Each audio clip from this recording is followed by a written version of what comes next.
Just remember, we have two key ways of protecting ourselves against COVID-19. One, safe, free, and effective vaccines. And two, masks. Vaccines are the best defense, but masks are extremely helpful as well. And for those who aren't eligible for the vaccine yet, children under the age of 12, masks are the best available protection for them and the adults around them. That's why we need to make sure children are wearing masks in school. Before I talk about the news related to vaccines, let me say a few words about masks and our children. Unfortunately, as we've seen throughout this pandemic, some politicians are trying to turn public safety measures, that is, children wearing masks in school, into political disputes for their own political gain.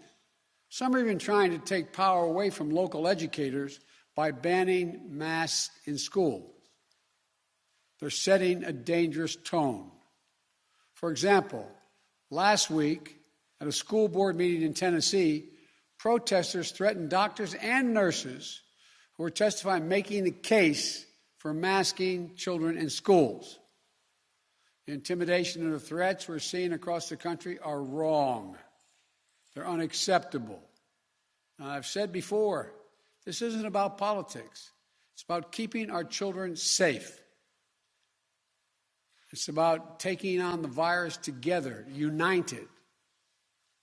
I've made it clear that I'll stand with those who are trying to do the right thing. Last week, I called school superintendents in Florida and Arizona to thank them for doing the right thing and requiring masks in their schools. One of them said, "We teach science, so we follow the science." The other said, they have a guiding principle, students first. I just couldn't agree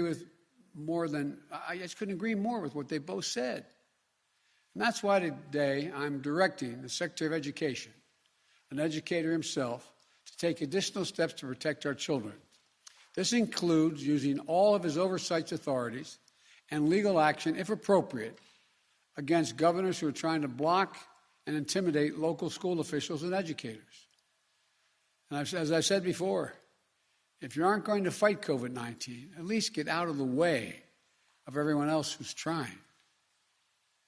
You know, we're not going to sit by as governors try to block and intimidate educators protecting our children. For example, if a governor wants to cut the pay of a hardworking education leader who requires masks in a classroom, the money from the American Rescue Plan can be used to pay that person's salary, 100%.